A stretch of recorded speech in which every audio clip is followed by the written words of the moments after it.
Assalamualaikum warahmatullahi wabarakatuh. Saya Meli Yusuf dengan NIM B1B1230029 akan memaparkan materi saya tentang evolusi teori organisasi pada mata kuliah Teori Organisasi. Masuk pada poin pertama, mengembangkan sebuah kerangka kerja. Aktivitas yang sebenarnya dari teori organisasi terjadi sejak permulaan abad ini. Ada beberapa kejadian penting sebelum abad ke-20 yang akan dibahas dalam bagian selanjutnya. Namun, masalah yang sebenarnya terletak pada pengembangan sebuah kerangka kerja yang secara memuaskan dapat memperlihatkan sifat evolusioner dari teori-teori organisasi kontemporer. Lanjut pada kontribusi awal. Struktur terbaik bagi sebuah organisasi adalah yang mendukung upaya kerja yang efektif dan yang meminimalkan kompleksitas. Struktur semacam itu akan efektif dan efisien. Salah satu model yang paling mampu bertahan dan berhasil dari struktur semacam itu adalah hierarki sederhana dari Gereja Katolik Roma. Lanjut pada teoretikus tipe 1, yang dimana dalamnya terdapat 4 tokoh. Para teoretikus tipe 1 dikenal juga sebagai aliran klasik, mengembangkan prinsip atau model universal yang dapat digunakan pada semua keadaan. Seperti telah dikatakan sebelumnya, pada dasarnya masing-masing melihat organisasi sebagai sistem tertutup yang diciptakan untuk mencapai tujuan dengan efisien. Tokoh pertama, Frederick Taylor dan Scientific Management.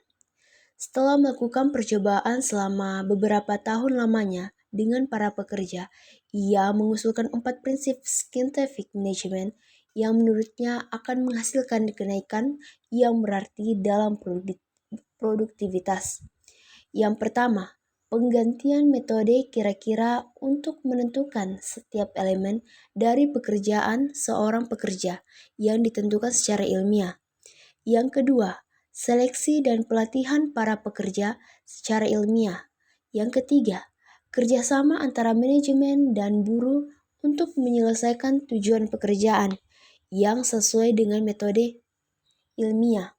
Dan yang keempat, pembagian tanggung jawab yang merata di antara manajer dan para pekerja, yaitu pihak pertama sebagai perencana dan supervisi, sedangkan yang kedua sebagai pelaksana.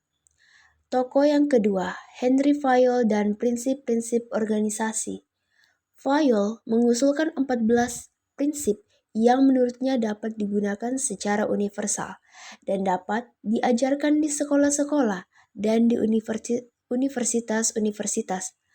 Banyak dari prinsip organisasi tersebut, meskipun kurang keuniversalannya, diikuti secara luas oleh para manajer dewasa ini. Pertama, pembagian kerja, wewenang, disiplin, kesatuan komando, kesatuan arah, mendahulukan kepentingan umum di atas kepentingan individu, remunerasi, sentralisasi, rantai saklar, tata tertib, keadilan, stabilitas masa kerja para pegawai, inisiatif, dan esprit de corps. Tokoh ketiga, Max Weber dan birokrasi. Weber menyebut struktur ini sebagai birokrasi. Struktur tersebut dicirikan dengan adanya pembagian kerja, sebuah hierarki wewenang yang jelas, produser seleksi yang formal, peraturan yang rinci, serta hubungan yang tidak didasarkan atas hubungan pribadi atau impersonal. Tokoh keempat yaitu Ralph Davis dan perencanaan rasional. Davis mengatakan bahwa tujuan utama sebuah perusahaan adalah pelayanan ekonomis. Tidak ada perusahaan yang dapat hidup jika tidak memberikan nilai ekonomis. Perspektif perencanaan rasional menawarkan sebuah model yang sederhana dan langsung untuk merancang sebuah organisasi. Perencanaan formal manajemen menentukan tujuan-tujuan organisasi. Tujuan-tujuan tersebut kemudian dalam urutan yang logis menentukan pembagian struktur, arus wewenang, serta hubungan lainnya. Lanjut pada teoretikus tipe 2. Yang pertama, Elton, Mayo, dan kajian Hawthorne. Pada umumnya, para ahli manajemen sepakat bahwa kajian Hawthorne memberi dampak dramatis pada arah manajemen dan teori organisasi. Dalam melihat masalah rancangan organisasi, para manajer selalu mempertimbangkan akibat terhadap kelompok kerja, sikap pegawai, dan hubungan antara manajemen dan pegawai. Yang kedua, Kester, Bernard, dan sistem kerjasama. Gagasan bahwa sebuah organisasi adalah sebuah sistem kerjasama pada umumnya dikatakan berasal dari Kester Bernard. Ia menawarkan ide-idenya di dalam The Functions of the Executive, di mana ia menggunakan pengalamannya selama bertahun-tahun di American Telephone and Telegraph, termasuk kedudukannya sebagai Presiden New Jersey Bell. Yang keempat, Douglas McGregor dan teori X, teori Y. Salah satu kontribusi yang paling banyak disebut dari para teoretikus tipe 2 adalah tesis Douglas McGregor yang menyatakan bahwa ada dua pandangan termasuk manusia. Yang pertama, pada dasarnya positif, atau teori Y. Dan yang keempat, Warren Bennis dan matinya birokrasi. Warren Bennis menyatakan kondisi ini menunjukkan bahwa bentuk organisasi yang ideal adalah educatory dan yang fleksibel. Dalam kurun waktu 50 tahun, kita telah bergerak dari satu posisi ekstrim ke posisi ekstrim lainnya. Lanjut teoretikus tipe 3. Yang pertama, Herbert Simon dan serangan terhadap prinsip-prinsip.